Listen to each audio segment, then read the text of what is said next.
Hello everyone, my self doctor Hiral. मैं आप सभी का मेरी यूट्यूब चैनल खंडेलवाल आयुर्वेद में स्वागत करती हूँ। फ्रेंड्स, हम आयुर्वेद के अनुसार हेयर लॉस को देख रहे हैं। तो लास्ट वीडियो में हमने देखा कि हेयर यानी कि खालित्य को, हेयर फॉल को किस तरह से आयुर्वेद में माना गया है। तो आज इस वीडियो के थ्रू हम देखेंगे कि आयुर्वेद अनुसार उसके जो हेतु है, हेयर फॉल सबको पता है, बट उसका रीज़न क्या है, बाल झड़ने का रीज़न क्या होता है और उसकी प्रॉपर ट्रीटमेंट क्या होनी चाहिए। तो वो आयुर्वेद अनुसार बहुत सारे लोगों को जानने की इच्छा होती है। तो आज हम इसमें डिस्कशन करेंगे कि किस तरह से आयुर्वेदिक ट्रीटमेंट की जाती है। तो पहले देखेंगे कि आयुर्वेद में माना क्या गया है। आयुर्वेद में हेयरफॉल जो है खालित्य के अंडर में आता है। खालित्य यानी कि बालों का झड़ना। बालों का झड़ना उसके जो हेतु है उसमें सबसे मेन जो निदान है वो है मिथ्या आहार विहार, यानी कि फॉल्ट्री डाइटरी हैबिट। अगर हम फॉल्ट्री डाइटरी हैबिट फॉलो कर रहे हैं बहुत दिनों से तो हमको हेयर फॉल की समस्या देखने को मिलती है। विरुद्ध आहार सेवन, आयुर्वेद का एक बहुत बड़ा कॉन्सेप्ट है विरुद्ध आहार सेवन। तो जो आहार है उसको किस तरह से कंज्यूम करना चाहिए। बहुत सारे लोग विरुद्ध आहार का सेवन करते हैं, जैसे कि दूध के साथ बहुत सारे लोग बहुत सारी चीज़ें ऐड करके लेते हैं। उसके साथ दूध के साथ जैसे कि खिचड़ी है, नमक वाले पराठे हैं, स्पाइसी फूड है, इस तरह की चीज़ें लेने की बहुत सारे लोगों को हैबिट होती है।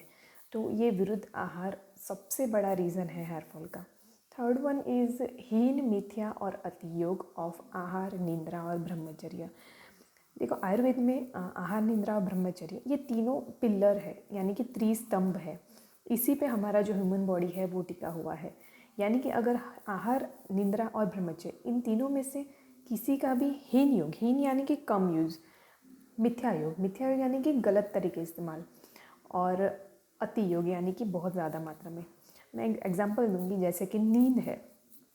अगर नींद का हम हीन, मिथ्या, अति योग देखें तो या तो बहुत सारे लोग कम नींद लेते हैं या तो बहुत ज़्यादा नींद लेते हैं।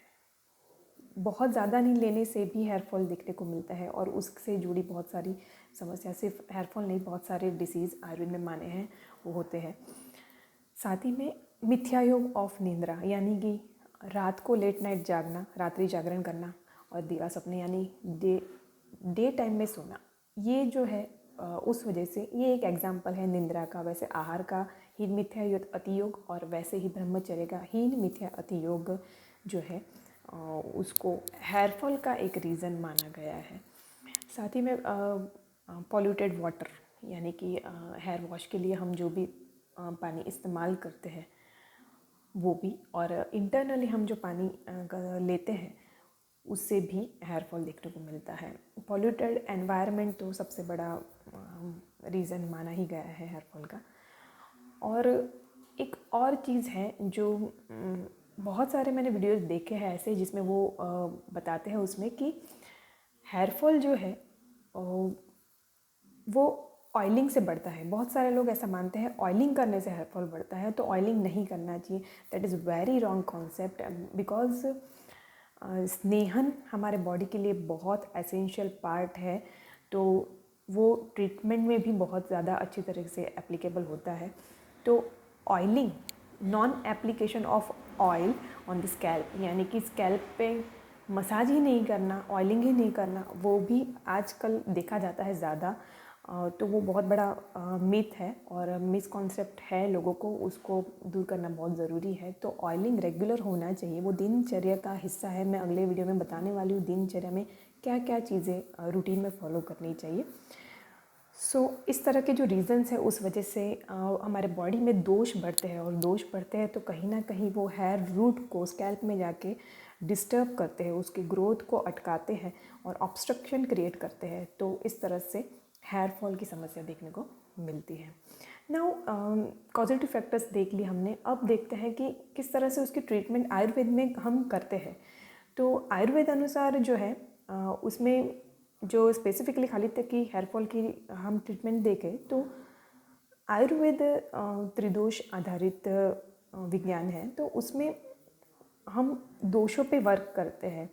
पैथोजिनेसिस, निदान परिवर्जन, यानी कि जितने भी हमने पॉजिटिव फैक्टर्स अभी देखे उसको दूर करने की एक थेरापी में इस्तेमाल करते हैं उसको। तो इस तरह से आयुर्वेद में हेयर फॉल की 2 तरह की थेरेपी है, जैसे कि शोधन और शमन।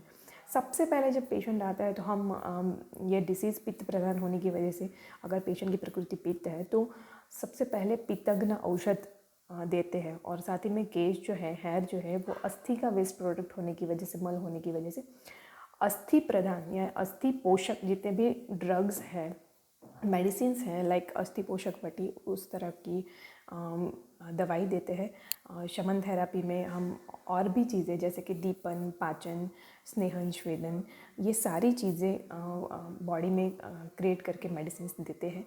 तो आप इसमें से बहुत सारी चीज़ें पेशेंट को हम प्रिस्क्राइब करते हैं। हम पेशेंट को, बहुत सारे पेशेंट को बोलते हैं कि शतावरी कल्प है, ब्राह्मी वटी है, अस्थि पोषक टैबलेट है, फोर्स फॉर टैबलेट है, आंवले की रसायन है, आंवले की जितने भी प्रोडक्ट्स है, जितनी भी दवाइयाँ हैं, वो हम इसमें इस्तेमाल करते हैं। और साथ ही में पित्तग्न औषध या ट्रीटमेंट देते हैं। साथ ही में वाजीकरण, रसायन, इस तरह की जो ट्रीटमेंट है वो हम अपनाते हैं।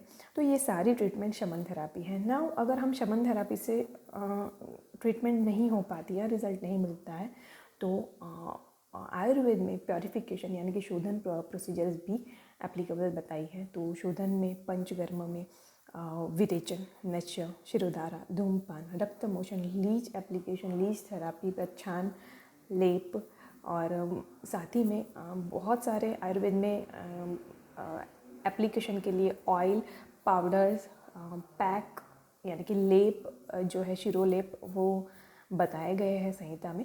तो वो सारी चीज़ें का कॉम्बिनेशन करके हम ट्रीटमेंट करते हैं। तो ये सारी treatment, other than that, apart from this medical treatment, सबको कंट्रोल करना चाहिए एंगर पे, गुस्से पे, जो भी स्ट्रेस है उसको अवॉइड करना चाहिए। साथ ही में प्रोटीन रिच डाइट सबको फॉलो करना चाहिए और हेल्दी लाइफस्टाइल को फॉलो करना चाहिए। This all are very necessary to arrest hair fall. So ये बहुत सारी चीज़ें मैं आपको बताना चाहती हूँ, बट शॉर्ट वीडियो की वजह से मैं आपको ज़्यादा डिटेल में नहीं बता पाती हूँ। तो आप अपने वैद्य या अपने नज़दीकी आयुर्वेदिक डॉक्टर के पास जाइए और हेयर के बारे में डिटेल में नॉलेज लीजिए और उसकी प्रॉपर ट्रीटमेंट कराइए। That is the solution of hair fall. So हम फिर नेक्स्ट वीडियो में मिलते हैं अगले ही नए टॉपिक के साथ। तब तक के लिए बाय बाय।